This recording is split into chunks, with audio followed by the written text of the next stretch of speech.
Telugu Desam party అధికారంలోకి వచ్చి సంవత్సరం అయితున్న సందర్భంగా మహానాడు నిర్వహించుకుంటున్న తెలుగుదేశం పార్టీలోని పెద్దలు, ముఖ్యమంత్రి గారు నారా లోకేష్ గారు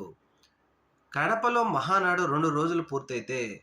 ఈ 2 రోజుల్లో అక్కడ ప్రసంగించిన ప్రసంగాలు చూస్తే గనక కొన్ని వందల సార్లు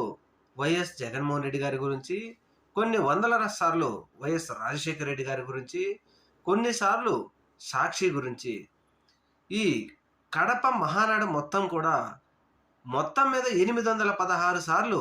వైఎస్ జగన్, వైఎస్ఆర్సీపీ, సాక్షి పత్రిక, లేదంటే వైఎస్ఆర్సీపీ అభిమానుల గురించి మాట్లాడటం మాత్రం అత్యంత వీరి అభద్రతా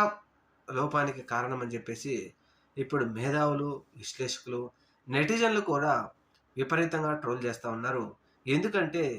అధికార పార్టీ మహానాడులో ప్రతిపక్ష నేత గురించి ఇన్నిసార్లు మాట్లాడుకోవడం ఏమిటి అని.